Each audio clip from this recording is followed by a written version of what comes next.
5 राज्यातल्या विधानसभा निवडणुकांच्या निकालातून भाजप सर्वात बलाढ्य पक्ष म्हणून समोर आलाय।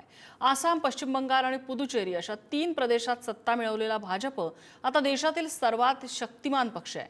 अशा स्थितीत जिथे विरोधी पक्षांसमोरच अस्तित्वाचा प्रश्न आहे, तिथे भाजपच्या मित्र पक्षांची स्थिती कशी राहील, बघूया त्याचाच आढावा घेणारा हा रिपोर्ट।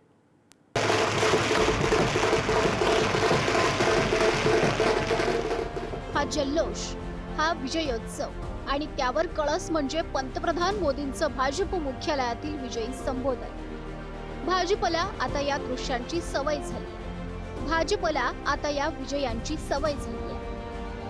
संसदेत फक्त 2 खासदार आणि अन्य राज्यात मोजकेच आमदार सत्तेत सदैव धाकटा होऊन वावरणं, अशा तळागाळातून सुरू केलेला आधी जनसंघाचा आणि आता भाजपचा प्रवास देशातील सर्वात बलाढ्य राजकीय पक्ष या स्थितीपर्यंत आलाय। भाजपचा हा प्रवास सोपा नव्हता। 1951 साली डॉक्टर श्यामा प्रसाद मुखर्जी यांनी स्थापन केलेल्या भारतीय जनसंघ या पक्षापासून पुढे जनता सरकारच्या वेळी विसर्जित झालेला आणि नंतर नव्यानं 1980 मध्ये भाजप पुन्हा स्थापन झाला। डॉक्टर मुखर्जी ने पश्चिम बंगाल को भारत का हिस्सा बनाए रखने के लिए एक बड़ी लड़ाई लड़ी थी। उन्होंने जिस सशक्त और समृद्ध बंगाल का सपना देखा था, वो सपना कई दशकों से पूरा होने का इंतजार कर रहा था। आज 4 मई 2026 को बंगाल की जनता ने हम भाजपा कार्यकर्ताओं को वो अवसर दिया है। भाजपचा हा राजकीय प्रवास कधी केंद्रात जनता सरकारचा भाग बनून, कधी महाराष्ट्रात पुलोच्या साथीने जाऊन, तर कधी युतीमध्ये शिवसेनेचा धाकटा भाऊ बनत सुरू होता। या काळात केंद्रात भाजपचं सरकार आलं, पण तेही एनडीएच्या रूपानं आघाडी सरकारचं।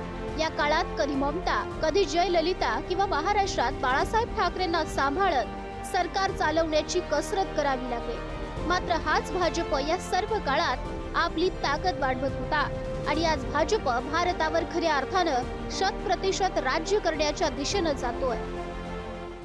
आज भारतीय जनता पक्षाची मान्यता सर्वत्र वाढली असताना ते मित्रपक्षांना समवेत घेऊन जातील का, याला उत्तर केवळ एक आहे। जिथे गरज असेल तिथे हो आणि जिथे गरज असेल तिथे नाही। भारतीय जनता पक्ष स्वतःला विस्तारवादी राजकारणाचं प्रतीक मानतो, त्यात काहीही गैर नाही। तो त्यांचा हक्क आहे।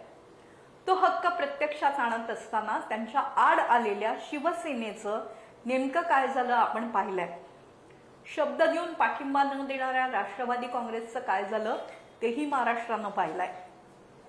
भारतीय जनता पक्ष त्याच वेळेला मित्रांना मझधारमध्ये मध्येच सोडणार नाही, पण या मित्रपक्षांना भारतीय जनता पक्षाचा अजेंडा मान्य करावा लागेल।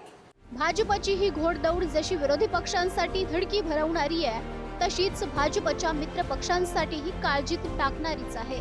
कारण विरोधी पक्ष आपल्या अस्तित्वासाठी पूर्ण ताकदीनं लढू तरी शकतात, मात्र मित्र पक्षांना युती धर्माप्रमाणे ज्या पक्षाची जितकी ताकद आहे तितक्या जागा तत्वानुसार चालावं लागतं। आणि या बाबतीत नुसत्या महाराष्ट्राचा विचार करता शिवसेना आणि राष्ट्रवादी काँग्रेसची स्थिती नाजूक आहे।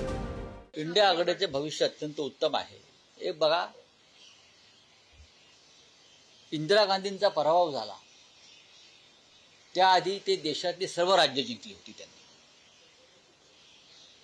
काँग्रेस, इंदिरा गांधी या सर्वोच्च नेत्या होत्या आणि मोदींपेक्षा लोकप्रिय नेत्या होत्या आणि त्यांनी जवळजवळ सर्व राज्यामध्ये आपली सत्ता प्रस्थापित केली होती, पण त्यांचा पराभव लोकांनी नंतर केला। मोदी सुद्धा त्या सर्वोच्च टोकावरती आज आहे जिथे इंदिरा गांधी होती। भाजपचा वाढता जनाधार हा लोकसभा सोडता विधानसभा, स्थानिक स्वराज्य संस्था आणि महापालिकेत दिसून आलाय। जोडीला भाजपला उद्योगपती, व्यावसायिक, कारखानदार आणि कंपन्यांकडून मिळणारा निधी, सत्तेत असल्यानं असलेला प्रभाव, यामुळे भाजपची ताकद महाप्रचंड झाली आहे। शतप्रतिशत म्हणजे स्वबळावर पूर्ण सत्ता हे ध्येय भाजपनं लपवलेलं नाही. केंद्रात हे ध्येय भाजपनं साधलंय. मात्र महाराष्ट्रात युतीमधील जागा वाटपामुळे हे स्वप्न सत्यात आलेलं नाही. गेल्या 2 विधानसभा निवडणुकांमध्ये भाजप स्वतंत्र लढली असली तरी त्यांना 144चं बहुमत सहज मिळालं असतं असं जाणकार म्हणतात. मात्र कधी ठाकरेंसोबतची मैत्री तर कधी शिंदे आणि नंतर पवारांची तयार झालेली युती, यामुळे भाजपनं युती धर्म पाळला. मात्र देशातील मोदी भाजप लाट पाहता आता भाजपमध्ये स्वबळाचे नारे वाढू लागलेत. असं काही नाही आहे. भारतीय जनता पक्षानं खऱ्या अर्थानं पश्चिम बंगालमध्ये एक नव्या स्वातंत्र्याची क्रांती केलेली आहे. भारतीय जनता पक्ष छोट्या पक्षांना कधी संपवत नाही, सगळ्यांना बरोबर घेऊन चालतो. त्याचं उदाहरण दुसरा तिसरा कोण नाही, सदाभाऊ खोतच आहे. नाही असं काही नाही आहे. छोटे पक्ष जे विचारधारेवरती काम करतायत ते या पक्षाला काही अडचण नाही. घराणेशाहीवरती जे पक्ष चाललेत अनेक वर्ष ते मनानं संपून जाणार आहेत. ज्यांचं घराणेशाहीवरती राजकारण सुरू आहे, काही मोजक्या टोळे प्रमुख लोकांना बरोबर घ्यायचं आणि त्याच्यावरती सत्ता हस्तांतरित करायची, त्या लोकांना अडचण होणारच ना.